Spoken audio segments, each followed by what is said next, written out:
Welcome to the Canyon Chasers podcast, the breaking zone. Today, we're going to be slowing things down and we're going to be having a conversation with the one and only, the impossibly charming Carolyn from Doodle on a Motorcycle. And if you're not familiar with her channel, she's been making videos since 2016, basically documenting her riding progress. But before we dive in, there is still time to sign up for our last advanced rider training program of the year. It's taught at Utah Motorsports Campus. It's a really fantastic one-day riding school powered by Yamaha Champions Riding School. It's taught by me and Alex and a lot of other great instructors. It's going to be held on Saturday, August 5th, 2023, and you can sign up at utahsba.com/schools. And if you're not already there, our Discord server, it's getting really fun over there. Lots of great motorcycle chat. We talk track days and great roads and riding techniques, motorcycle playlists. Make sure you sign up or head on over to our Discord server. There's an invite link down in the description. Now, without further ado, I'm really excited to sit down and have a conversation with the one and only Carolyn from Doodle on a Motorcycle. I'm like gonna die. Never.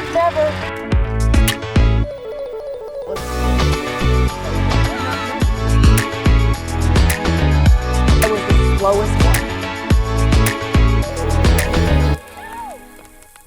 See, I'm really excited to talk to you, not only because you are a fellow motorcycle enthusiast, but you're also a creator and you understand the pain.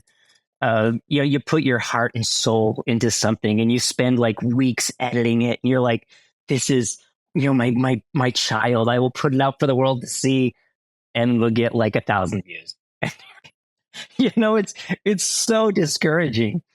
Yeah, like right now, my cross country series, it's a ton of content that I've never done before.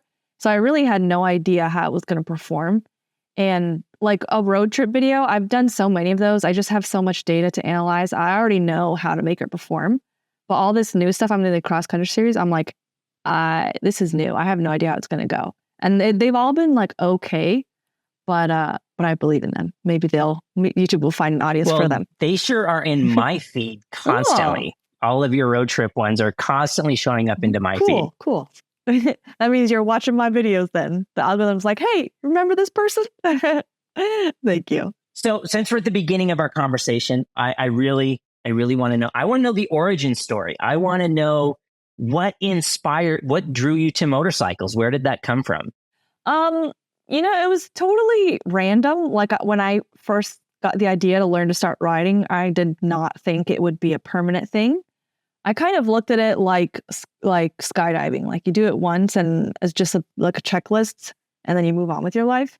So that was my summer, newly single. I thought I need to stay single and focus on myself, figure out what I want. And I just did a bunch of things I'd been wanting to do for years and never prioritized before. And learning to ride a motorcycle was one of them. I learned about the MSF course and I thought, perfect. I don't need to buy a bike. I can just learn in a safe environment and not have to commit more than a couple days. But then after that weekend, I was hooked. I was like, this is my life now. And it's just taken over and is now my job. So you didn't discover it until a little later then? Mm-hmm. Yeah, I was 25, I want to say. And I'm 33, going to be 34 in July.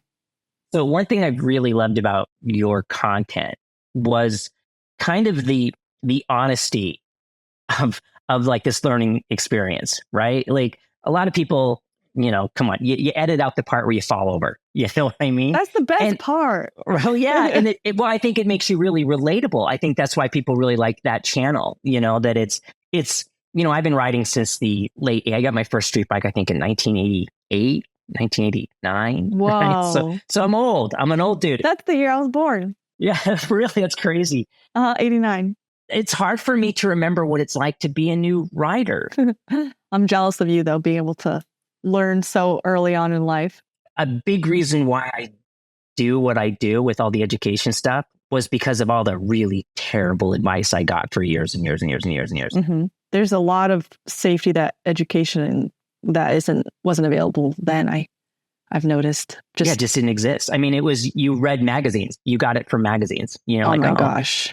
Yeah. And so you only got those once a month and you get your magazine. You're like, Oh my gosh, I can't imagine. That is so insane. Yeah, would well, that's be- how we learned the racing too. Like if you wanted to like know what happened in the races, you would have to like wait till next month and see what happened, who won the MotoGP race. Oh, wow. So why did you decide to start a YouTube channel? What inspired that? I think because when I first started riding, I didn't know anyone who rode, and I wanted to talk about it so badly, but I didn't know who to talk to about it. Like I didn't have a group of rider friends. And I had YouTube was such a good resource for me as far as learning about motorcycles. So that felt like kind of a good place to do it. It felt like an online forum almost. So I really just started posting videos to kind of document that and keep myself accountable. And anytime anyone commented, I'm like, oh, I got 4 comments on a video. Oh my gosh. And I could, talk about it. I could talk about the most simple things like, I figured out fifth gear on my bike. I couldn't find it, And at least the algorithm found a few people that were excited about that. And that was enough for me at the time. Yeah, it's funny. You look back and you're like, oh, that first video that gets 1,000 views, you're so excited. And now you're like, it only got 1,000 views in the first hour, or whatever. I try to remind myself that a lot. Like if I get disappointed about how a video is doing, I'm like, okay, remember when there was a time where I was crossing my fingers. Or if a video got 10,000, if I posted on Friday morning and a video got 10,000 views by Sunday, I was like, whew, thank goodness. But now I'm like, hey, that can happen the first day. Even if it's not a very good video, that could happen in the first day. So it's like, I have to remind myself, it's like, that progress. And again, like also like videos move differently. Like some like start off low and then peak, and then some take a big peak and then they plateau after your core audience watches. Like maybe they're the only ones who care. So it's kind of like your children. Like they're all different, like me, I went to art school. My sister, she's currently studying for her master's, and did as a paralegal and very smart. She got in trouble if she ever got a B. And if I got multiple Bs, my dad was like, good job, Carolyn. So it's like, they're all different. So I really believe in the value of low grip, practicing in a low grip environment. I think that's the best way to learn. And so I did this whole video about like why mountain biking is so awesome, because put the brakes where they belong, and it's slower and it's low grip, and the braking and the whole thing. And it was like one of those videos that I was like, oh, this is going to be awesome. Didn't do anything. And then like 6 months later, it got like 100,000 views in a week. And it's just like, bam. And I'm like, why did that suddenly 6 months? Yeah, it just sat there. And I was like, oh, well, I guess it's a dud. But sometimes it takes time. It takes time for the algorithm to find who wants to watch it. So I have to ask. Yes. Why Doodle? What is the meaning of Doodle? That was my nickname given to me by my martial arts instructor. I'd been drawing my whole life. I used to want to be a children's book illustrator, and I went to art school, majored in illustration, and I was doing graphic design work for my martial arts instructor. And one day when I came in to show him whatever I was working on, I thought he said, what do you got for me, Doodle? To this day, I don't know what he really said, but I was like, did you just call me Doodle? And he was like, no, but I will. And after that, nobody called me Carol anymore. My entire school called me Doodle. So now I'm curious, why are your thumbnails not a doodle? Why is there not a doodle prominently in all your thumbnails? Because that could be really cool. Yeah, like a drawing. Like the dog? Oh, a drawing? I very rarely draw anymore. Really? Yeah. I might start it up again though, because I've been having insomnia this past 6 years, and one of the things I heard that can help is just doing something fun, like an hour a day that is not work related. But I'm like, but my work is fun. All I want to do is YouTube related and writing related, and that really is all work. So as of yesterday, I was thinking maybe I will start it up again, like just doing something with no purpose, literally just to relax. So we'll see. Yeah, I struggled with insomnia for years. I'm a veteran. I always called it like the veteran's curse, right? And then one year for like my New Year's resolution, I was like, I'm just going to get off of Facebook, right? I'm just going to try it. Within 2 weeks, I was sleeping better than I had slept in years. No way. Yeah, apparently I'm such a softie that like anytime someone would say like one of the hateful things on Facebook, I would internalize it. Oh, me too. I'd think about it. And I was like, and so getting off of Facebook was the best thing in the world for me. I sleep great now just by getting off of Facebook. Are you serious? Oh my gosh. Oh no, my whole job is in social media. I know, like it's hard. I only hop on Facebook just like to do things and then I leave. Like, and I stopped liking or commenting on anything on Facebook and I just go there for CanyonChasers stuff and then I'm gone. Oh my gosh, that's crazy. So since we're talking, where would you like your channel to go? What is your vision for where you want the channel to be or your inspiration to grow? Well, I do love road trips, but mainly I've been doing videos on them because for me, it's all fun. Whatever I do is on YouTube related to motorcycles is fun. So, but I don't prioritize what's fun. I prioritize what works for the audience because I do want this to be sustainable. And I don't love anything enough that I'm going to be broke. So I'm like, let me make sure it's performing so it's sustainable. So I've been doing a lot of road trips for that. But I do also love training. And when I first started showcasing training, I was like taking all the MSF courses and those videos were duds, like just me taking the courses and showing that. But so about a year, I didn't show anything about training. But now this year, I'm trying to bring it back in a way that it is interesting for the audience. I'm just trying to find a way to make training cool. So kind of what I've been doing, what I'm trying this year is kind of putting really basic and difficult challenges in the form of, really difficult training in the form of challenges, just because that structure I found performs really well in the fitness space on YouTube's, like YouTube's on YouTube. For instance, like 100 push-ups a day for 30 days challenges. Those are just like huge in the fitness space. So I tried 100 U-turns a day for 30 days, and that did really well for me. So I was like, I'm literally just practicing in a parking lot, and it's one of my best videos. Perfect. I'm going to keep practicing in a parking lot like that. So now I'm extending that challenge. I'm going to try it again for 90 days. I'd like to try that on dirt bikes and also baggers. It's kind of hard to find. I don't have a bagger that I own, so it's kind of hard to find someone to lend me, even the marketing department, to lend me a Harley to practice U-turns, but we'll see. And I'm also doing a challenge where I'm lifting my motorcycle 100 times a day for 30 days. I've pretty much just made that like my workout session because it's so hard.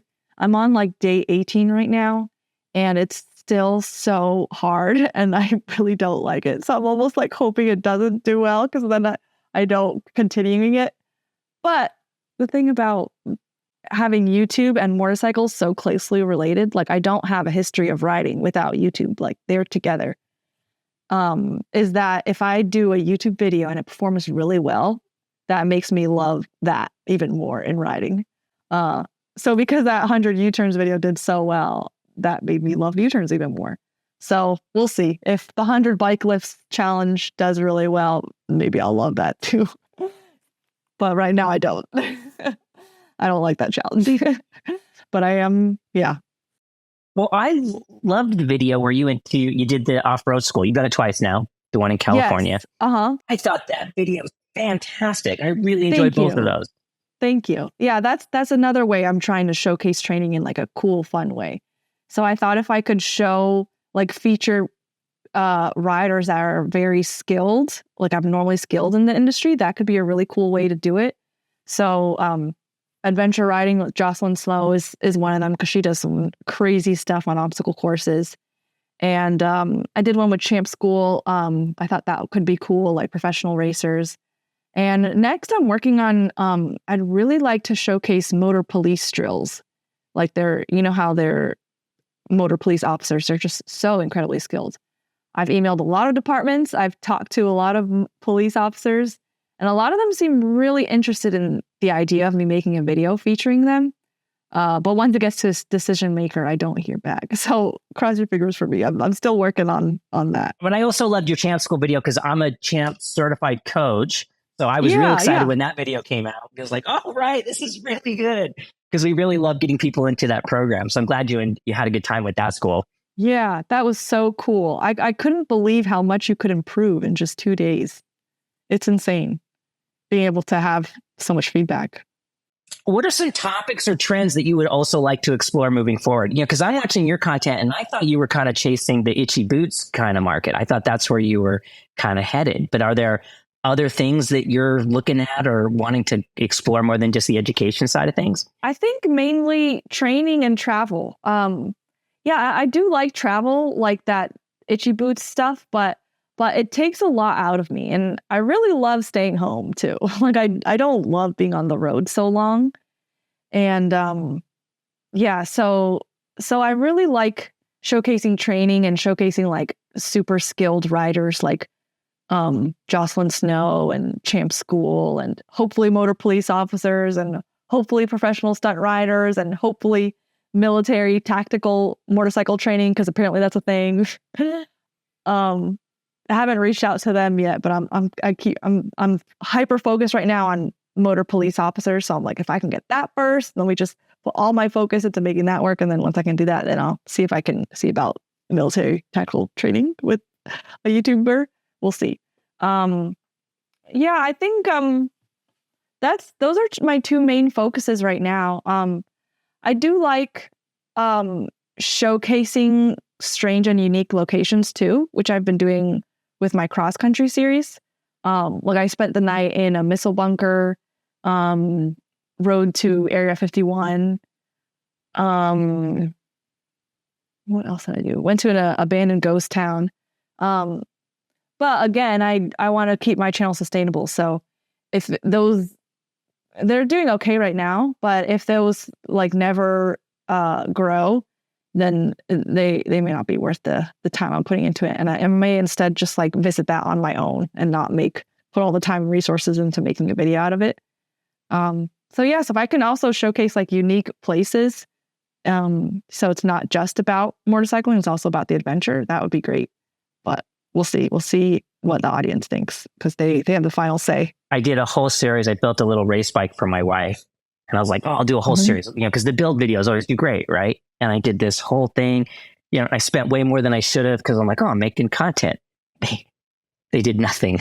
they did terribly. And so it's like, how much money can I justify throwing at this like build that, like the video made $60, like kind of a thing. You're like, oh no. Because it has to be sustainable, right? And that's kind of getting us to some of like the creating things. Like, what do you think is the hardest part about being a creator? For me, it's probably the trolls.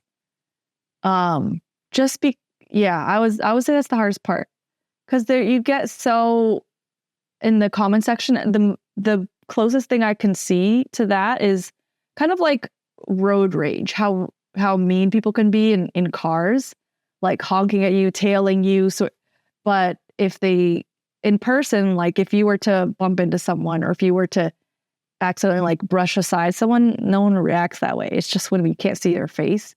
So I kind of see the comment section as like people kind of behave that way too. And that really bothers me. So I used to always be on my phone, just like reading comment section. But now I limit it to just the first day of release of a video, especially since I've been really targeting higher views. The more I've done that, the more trolls I get. And I'm too sensitive for that stuff.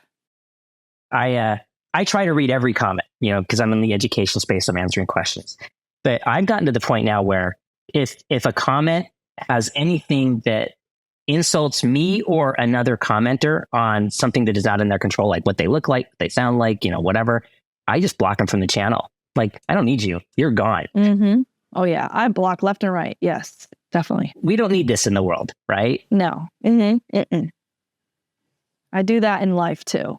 I have no problem blocking unhealthy, toxic people out of my life. Yeah, it's because it's great. Because that was the whole question I had for you. Because some of the insults are just, here I am giving this stuff away for free, right? And like one of the insults, I kind of laughed, but it's like the insult was, your eyes are so close together, how can you have any depth perception? And I was like, that's me. It's kind of funny, but like, you really went out of your way to make that comment. Oh my gosh. And the thing is, like, no one would ever say that to you in person. Like, never. Oh my gosh. That is that's a weird one too. I can honestly say I didn't, none of them, like, you're looking in the mirror and you're like, oh, my eyes are kind of close together, right? And then you're like all subconscious about it. And you're like, oh, my eyes, like, I don't know. I know. I keep waiting for someone to say something about my ears. No one's ever been like, dang, her big ears. I'm like, they're pretty abnormal, but no one's ever said anything. I'm surprised. No, I've never noticed. Even now looking at them, they look normal to me. I see your eyes look normal to me. Well, I had a friend who was, he got married and had like the kid, and he had like all of his hobbies he gave up. So his hobby was to troll. And he didn't actually think any of the things that he said were true, but he would just look for weaknesses in people online and just hit them with that. What the hell? He just wanted the reaction. That's all he cared about. He didn't care about what he was saying or anything. That was what he did for fun. And that kind of gave me perspective in dealing with these people. And you're like, yeah, whatever. Wait, you said this is a friend? Yeah. Are you still friends with this guy? No, I haven't talked to him in years. I'm like, I'm concerned. Weird. Interesting. Yeah. I always wondered about that because I'm like, I don't know if I know trolls in real life because, they don't speak that way in person. So you never know. They're hidden. Yeah, because if they talk like that in real life, they get hit in the face, right? Like someone would smack them. And it's like, but they act like that in their car, That's how we have to watch out for them. If they have road rage, they might be a troll. Like all the Reddit videos, like the road rage people, like the motorcycle getting like mad at the guy and like, just leave, just get out of that situation. You are so vulnerable. Seriously. Just leave. Do not bring a bike to a car fight. What are you doing? No. Yeah, there was one yesterday, like a Jeep like stopped in the lane and the guy stops and starts hitting the tailgate of the Jeep. And you're like, all he has to do is put it in reverse, man. Like, Oh no. Yeah, I'm so like probably even to the point of submissive on the point of my bike, just because it's not worth it at all. Like the potential for damage is just so much worse if you're like a little bump from a car on your bike, like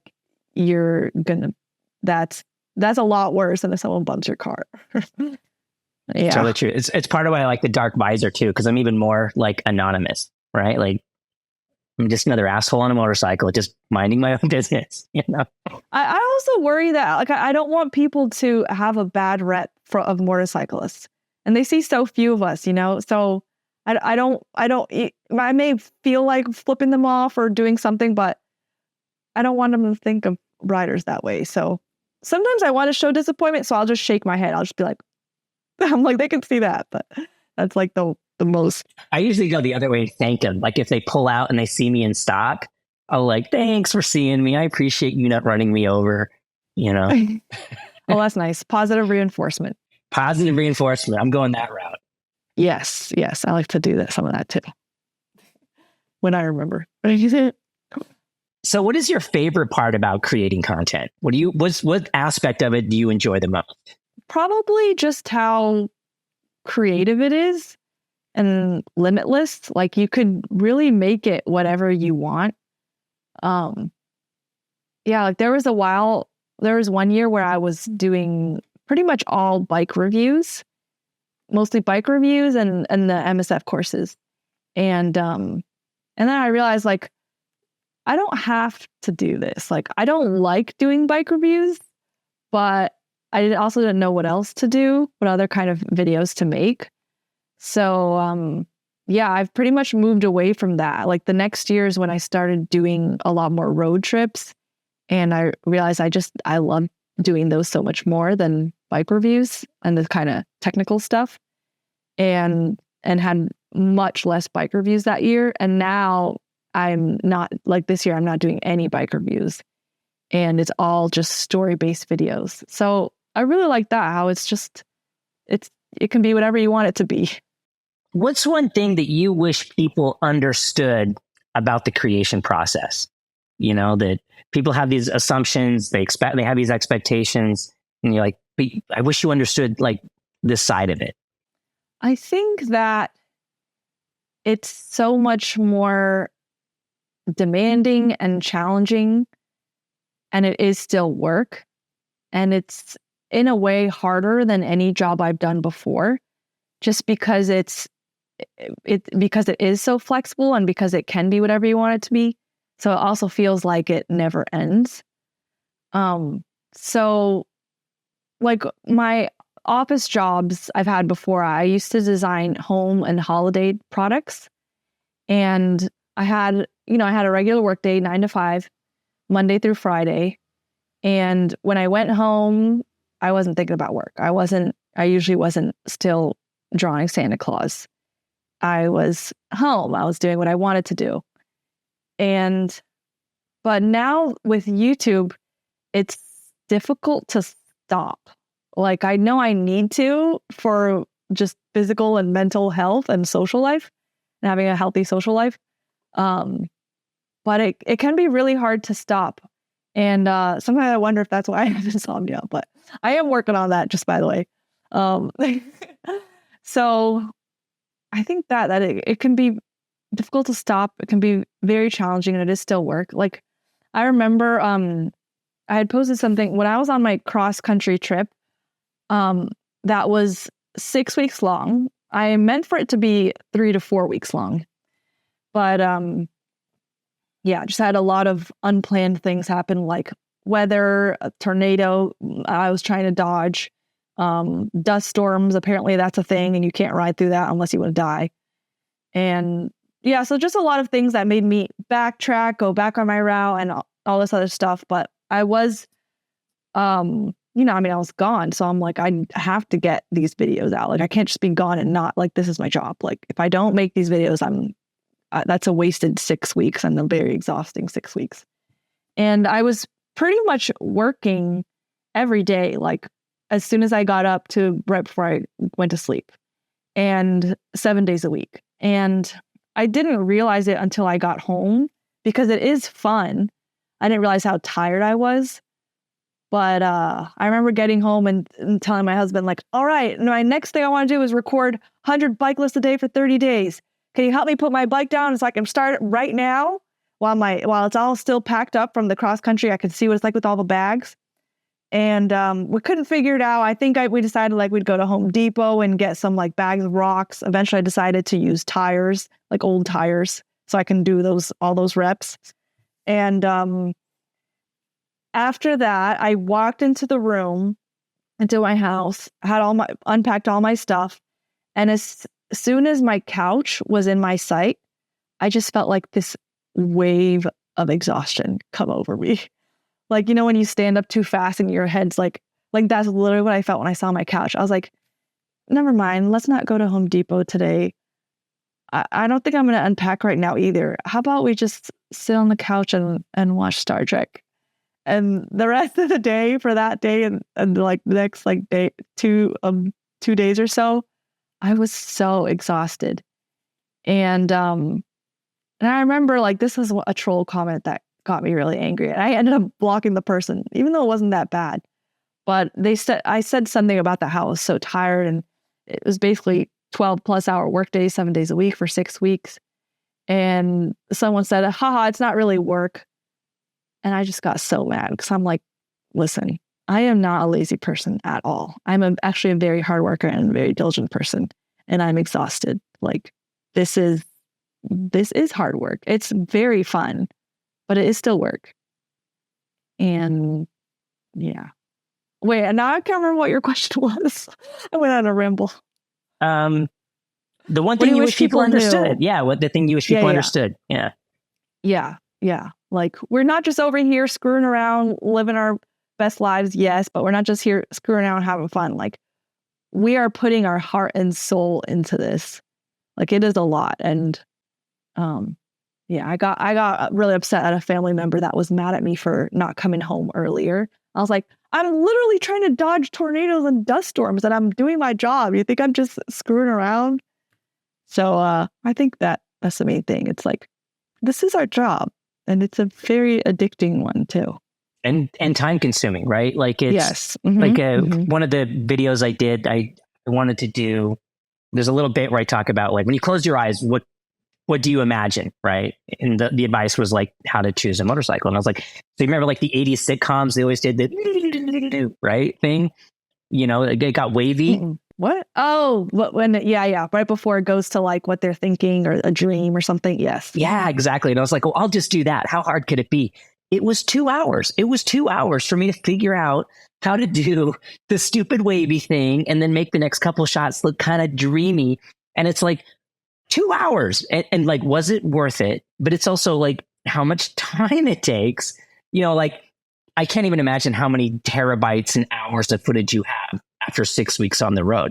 Hey, where do you store that? How do you organize it? The time it takes, I swear, I spend most of my life looking for that one shot I got that one time, because like, I think it was in 2021. I think it was in August, and you're like, right?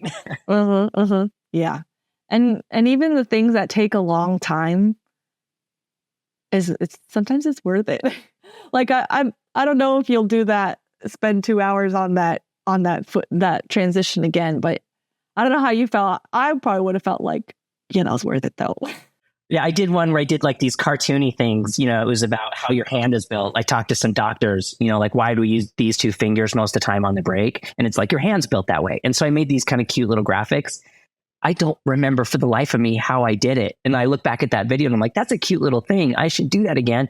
I don't remember how I did it. I remember it took me all day. It was like all day Saturday to do like the, anatomy with Dave, Yeah.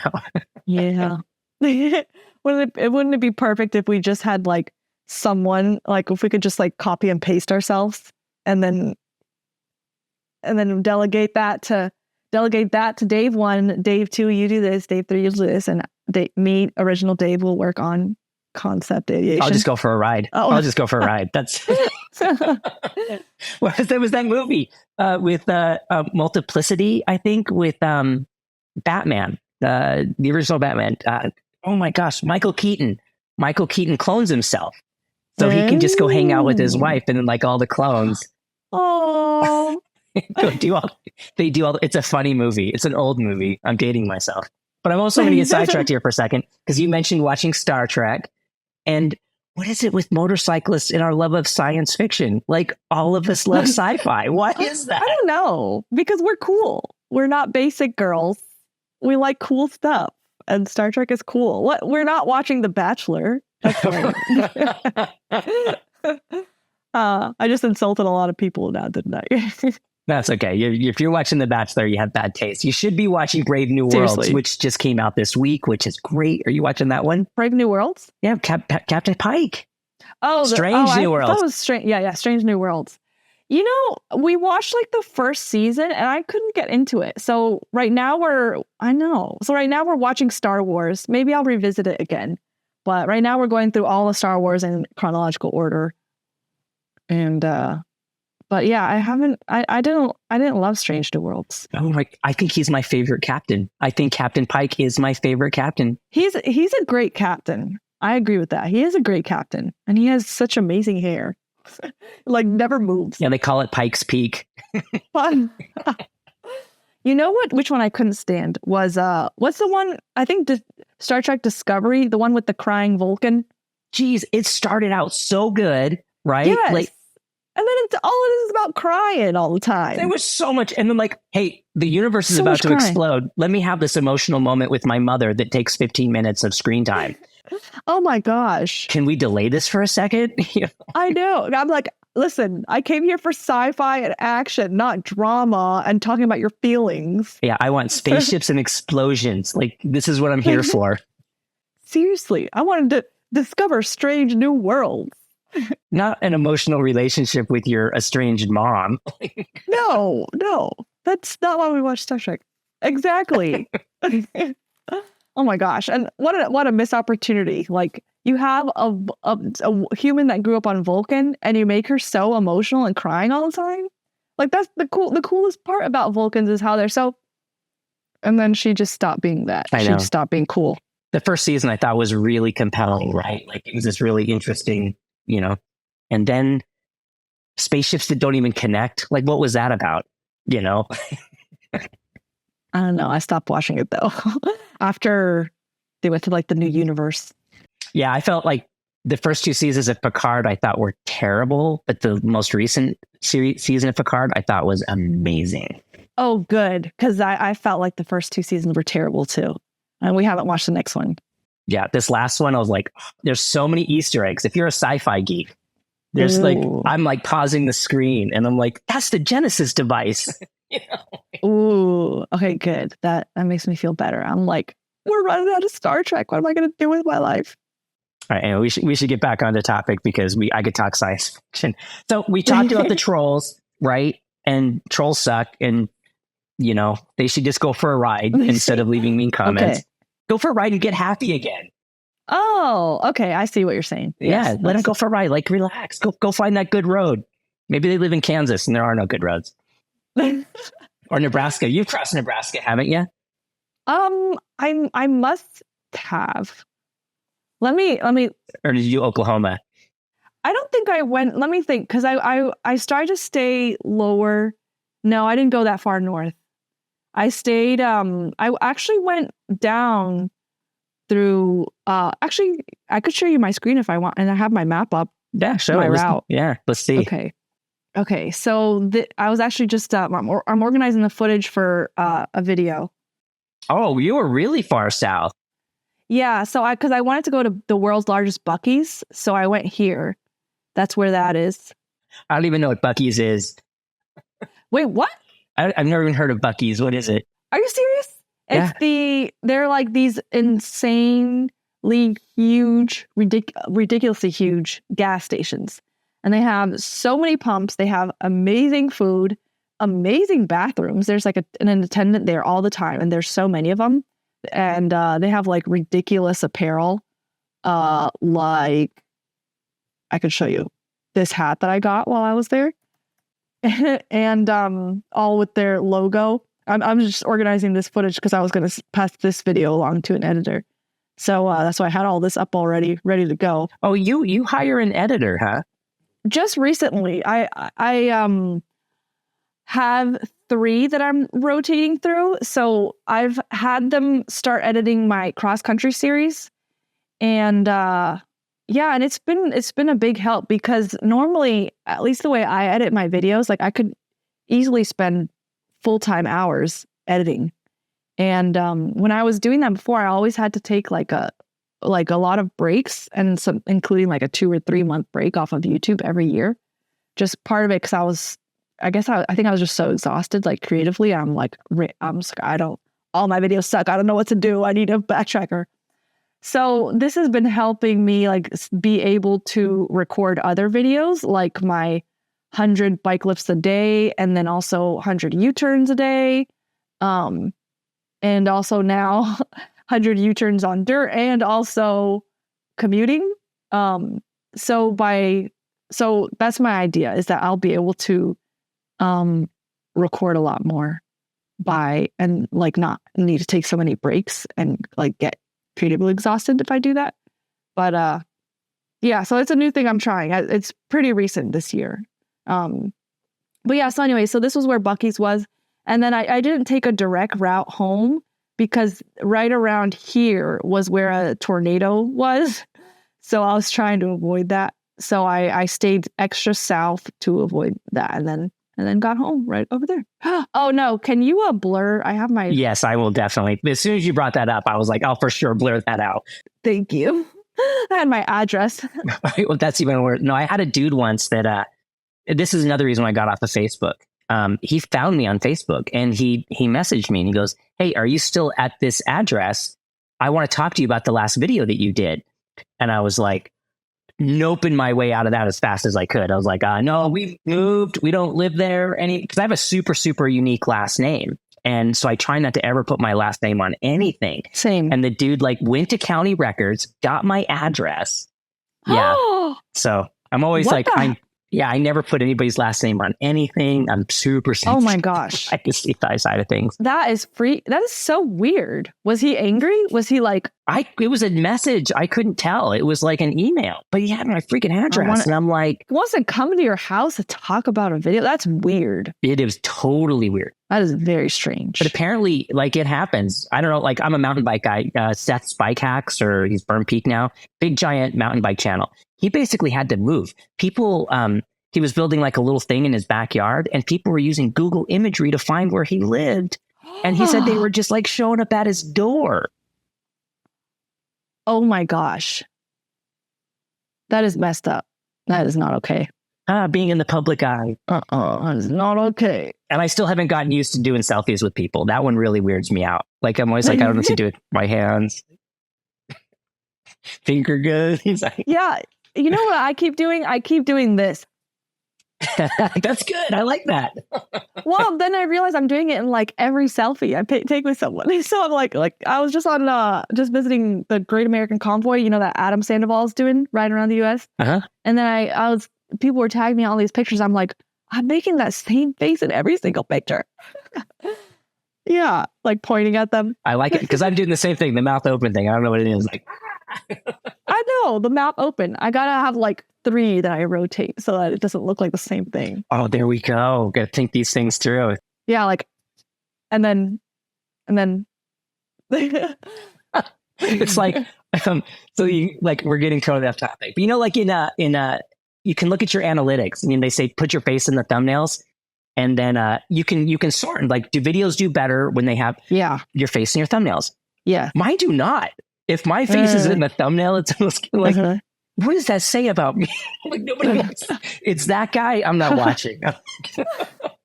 You know, the same thing happened to Justin from Bike and Bird. He told me the same thing. I kind of wonder though, it's because both of you make very like informative stuff. So I wonder if that's it. Because for me, my face does perform better, and I hate to think that it's just because I'm a girl. But maybe that is why, I don't know. But I'd like to think that it's because my videos are more story and personality based. So it is kind of about me. But yours are very educational and informative. So it's like, that's my guess, but I don't know for sure. That's really good insight. Because honestly, I try to keep myself out of it. Like, I try not to make it about me. In fact, I am actually trying the video I'm editing right now is a big departure for me. And it's kind of scary because it is going to be more story based. I'm trying to do a story based video. Oh, I'm so excited for you. Yeah. I've got like the first minute done. What's it called? Do you have a title yet? I don't have a title. Is it a secret? No, it's not a secret. It's so no title yet? I know. I'm breaking all the rules. You are bad. I think I have the thumbnail figured out, but not the title. Oh, you're bad. But I've never done a story video because my background is journalism. Oh, you'd be so good at it then. No, journalism is reporting. Oh, right. It's not about you in the story. It's about right. So I have like notes. I have like pages of notes. I don't know if you can see like all my notes about how to make story. Like, you need to have a surprise for it to be a story. You need to have stakes. You need to have tension. Oh, yeah. You need to have conflict. Yes. See, you're better at this. You're better at the storytelling. I don't know. Like, what was the one you did? In Tombstone. You did the thing in Tombstone, like the murder capital of the world. Like, that was a great title, by the way. That was really good. Thank you. It's doing okay. I have high hopes for it, though. I think it's pretty cool. And then where your magpie got trapped under the motorcycle. Yeah, that was good tension. That was not on purpose either. We were not like, hey, Amanda, can you just get trapped under your bike? Because this is going to make a real good thumbnail. But yeah, that whole video was like, because I mean, she seemed to get over it pretty quickly, but I was very stressed out. I'm like, are you okay? Is your leg okay? And it turned out later her leg was pretty swollen. But yeah, I was so stressed out that and then with the temperatures getting so cold, my battery kept dying. So I don't know if you saw that video, I interject a lot of clips from Sarah Gordo's channel, Ghost Town Living, because I had so little footage because I kept forgetting to like pay attention to the camera, and also the battery kept dying. So it was like, editing it was a disaster. Like I did pass that one along, and it was so difficult. I was like, this is terrible, but it's not your fault. I don't know what to tell you. So let me just like feel my way through it, and I'll edit it myself. And that's why there's so much clips from the person's channel, because I was like, I'm missing so much here because I was so flustered. Yeah, when I started off, I wanted to be Moto Geo. right? But there already was a Moto Geo. Moto Geo? Yeah, he doesn't really make much content, but his content is fantastic. He basically gets a motorcycle from one of the manufacturers and does like a quick little ride with it, but he does it more of like, I'm going to ride Oregon on my Pan America or whatever. I'm going to look him up. And but I discovered that the travel thing is kind of my true love, and I kind of keep that to myself. Like, oh, when you videotape it, you got to do it. You don't experience it anymore. When you're taping the whole thing, you don't get to just so that's kind of sacred to me. I don't know. Well, I've thought about it. I did one years ago. I did an Oregon trip and my wife had a horrible crash. Like the only time she's ever crashed a motorcycle. I have it on camera and I made a story out of that one. And I think I didn't, it takes so much footage to make a good thing. Yeah. You would need like a team of people to follow you around with cameras. Yeah. Yeah. Road trips are very consuming, I would say, time consuming and energy consuming to make his videos.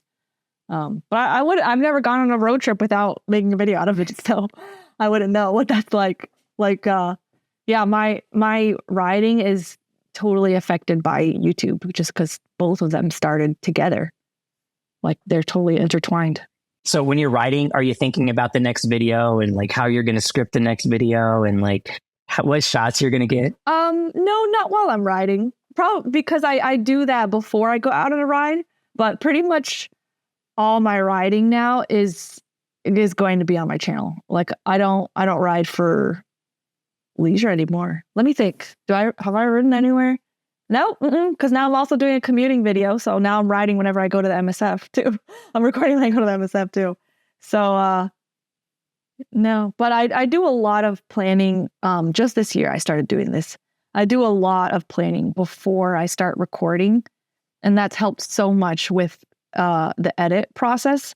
So I'm not doing that while I'm on the bike. Plus I won't remember. I have to write everything down or it's gone. Or it pops up in my head again at like 2 or 3 in the morning when I just want to sleep. And I'm like, why now? Right. Well, like people always ask me, how do you deal with all your GoPro footage or like how your GoPro overheating? And I'm like, my GoPro gets turned on for the shot that I need. And then I turn it off and it goes back. And I'm like, I'm not just recording. The only time the GoPro runs is when I'm on track because I have no other option. It has to run for the full session. But just get the shot you need. I recently started doing that too. Yeah, just on road trips, I used to record everything, like the entire, like even just 9 hours on the highway, I recorded all that. And then I would scrub through, see like, oh, this is an interesting sign. I'm like, that's a terrible use of my time. So now I just do a clip here and there. And especially for the GoPro footage, that's not, that's not popular, I've noticed. Yeah, there's just too much of it. Yes. I've been rewatching a lot of Casey Neistat content and looking at how he does it, because he's a one-man band, right? Yeah. And it's kind of clever what he does. Like he just sets it up, walks out the door, and then, or walks into the door and then he just runs back and just cuts out the other stuff. And so he builds these like really simple little sequences, pretty easy, Yeah. Yeah. For him, it's like, editing and producing, he can do that in his head so easily.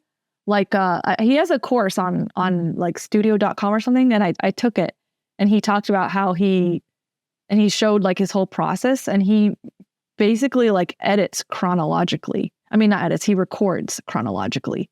And he like is already picturing what the video is going to look like, and then I'm like, oh, you mean you don't just figure out scrubbing through all the footage once you already have it, and like. So I thought that was pretty neat. I did actually the Tombstone video. I edited it in that way, like kind of the way he teaches. Like it's all planned ahead of time, and then we're pretty much recording it pretty much chronologically. It's really neat how much he can do in his own head before he hits the record button. Yeah, teach like the instructional videos are hard because I need like an example of the thing I'm talking about. But when I've been able to do that chronological thing, like shoot it chronologically, edit it goes so fast. You can get it done so quickly. It's amazing. I want to do more of that. I know that's why like I've been reluctant to pass off the editing thing because to me that's a big part of the creative process. You can change the whole story in the edit. or change the pace or change the timing, but it is time consuming. It is like some of the more my road trip style videos, like the cross country kickoff video, and pretty much all my road trip videos. And I'll do the same with my cross country finale video, because that'll be road trip style too, where it's just so much footage, and I didn't plan it. It's across like several days. And like those I'll edit myself because I like feel my way through and find it in the edit. But a lot of these videos on my cross country series, like the one for Tombstone, The Town Too Tough to Die, and then Overnight in a Missile Bunker, I really kind of planned that out. Like I planned out what my hook was going to be. I planned out like the intro, and then planned out talking points. So it was fairly easy to record somewhat in order, but then organize the files in order to pass along to an editor. So those ones have been pretty easy to pass along. But right now I have no clue how I could pass along a road trip video like that. I'll probably still be editing those myself, but yeah, those are the Yeah, I think by the time you organize the content where you could pass it off, you may as well just edit it. What are some of the challenges that you've kind of faced or dealt with being a female rider, the less populous demographic?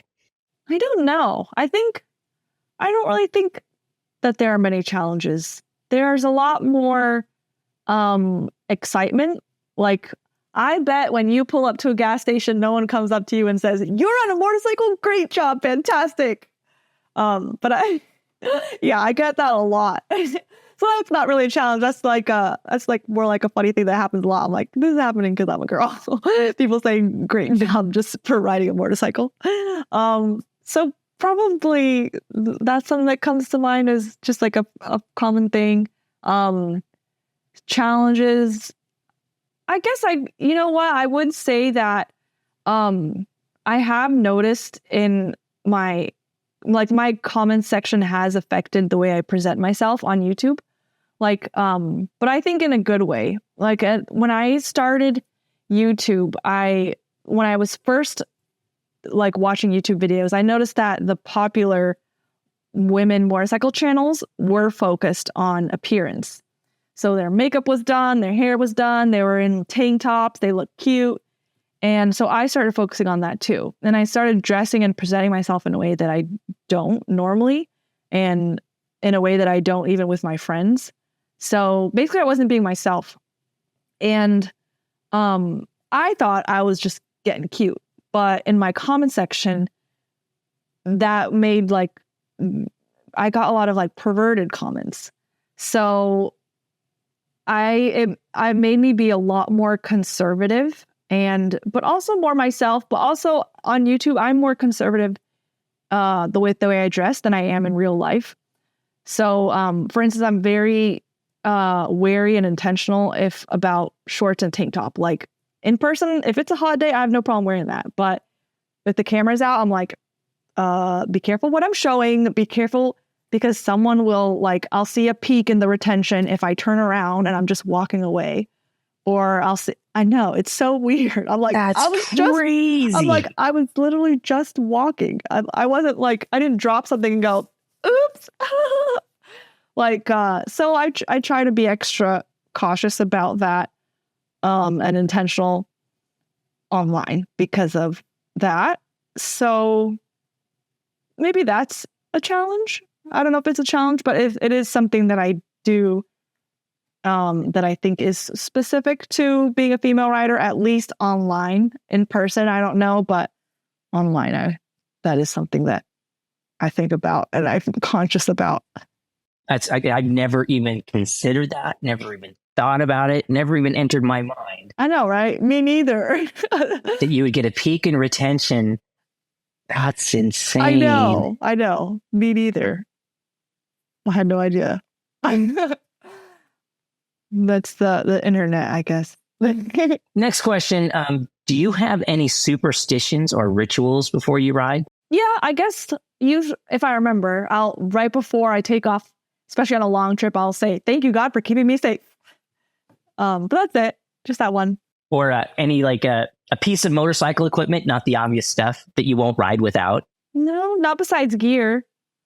But I'm guessing that's what you mean by without the obvious stuff. Yeah, not the obvious stuff. Like I wouldn't ride without a helmet, like that. But that's not really like a superstitious thing. Yeah, like no lucky rabbit's foot or anything. I do have a guardian belt, but I haven't put it on my bike. It's just sitting in the kitchen. Maybe that would help me not drop my bike so much. My best man gave me a guardian bell like 25 years ago on my wedding, and I moved it from motorcycle to motorcycle to motorcycle that entire Aw. time. So that guardian bell, it's on my multi-starter right now. It's been there for like the dongle wore out, and so I made like a little wire, put like a little nut on it so it would still dingle dangle. Oh, cool. Yes. The dongle can wear out. Wow. Apparently, like 25 years, like that's 25 years of motorcycling, and I used to put on an insane amount of miles. That's a good ritual. Wow. That's a good ritual. I don't know if it is. I think it's more of a memory of my best man. Oh. What is the biggest challenge for riding motorcycles? At least for me at my size is figuring out the tricks to manage larger bikes. Especially since when you ride in the US and if you want to do long road trips, it's much more comfortable to do it on a bigger bike, like that has a huge tank that can handle like that. The fact that there can be vast expanses in the middle of the US with no gas stations and able to really pack it up and still able to keep the throttle pinned at highway speeds like all day and not leave with like vibration ghosts on your hands. So yeah, big bikes are very comfortable and worth the learning curve. But I think the challenge for me for a while was one, learning that there was a learning curve. Like I thought, oh, it's too big, I shouldn't ride it. But now I know, oh no, you just gotta learn some tricks. So I think one, learning that there is a learning curve, and two, learning them and getting good at them. What is your favorite thing about riding? What would be the perfect motorcycle day? I really like learning new things with it. Like when anything that's been difficult becomes not difficult anymore. I really like that feeling. So like if I started the day off with some training and then ended it with an adventure, like going on a nice road trip somewhere really scenic and pretty, that'd probably be a really good day. Even better if it's not too humid and I get some really good food throughout it and lots of water. Last question. What advice do you have for new riders trying to get into the sport? Like, what are some of the things that you've learned that you really want to pass on to inspire people to take it on? Because one of the sobering statistics out there is that 85% of riders who enter the sport leave within 2 years. They give up. You know? What? Yeah, that's been a big motivator for me too, right? So where are we failing these new riders? You know, where are we letting them down that they give up? You know, Weird. Like one of my big ones, I know you're doing the U-turn challenge, which is, you know, but I think there's pressure in our industry that's like, you have to be able to do like lock to lock U-turns with your feet on the pegs. Right. And I see new riders all the time. They start dropping their bike and they get discouraged and it's not fun for them. Then they give up. And it's like, that shouldn't deter you, you know, like put your foot out. Who cares? You know, like, yeah, worry about that later. Yeah. Kind of a thing. Yeah. But what advice would you give to help bring that number down? I think I kind of see where I could have been that statistic when I upgraded to a Triumph Bonneville from my Suzuki S40. And I didn't know about tricks for handling taller bikes that you're tiptoeing on. So that Bonneville, when I first had it, it was like, every time I went out for a ride with it, I either dropped it or almost dropped it. And it felt so big and top heavy. I mean, now I'm like, that thing is tiny. What? But back then I just thought it was me. I thought, well, I just can't ride bigger bikes then. I'm just stuck with a 1-cylinder 650cc cruiser that can barely handle the highway. And so that's when I seriously considered like maybe riding just isn't for me. And actually someone in my audience told me about Jocelyn Snow. And that's when I saw like, oh, there are ways to handle like everything that's difficult in riding. Like it being difficult doesn't mean you can't do it or you shouldn't do it. Unlike the stupid trolls like to say, like there's always a way to learn how to handle what's difficult in riding.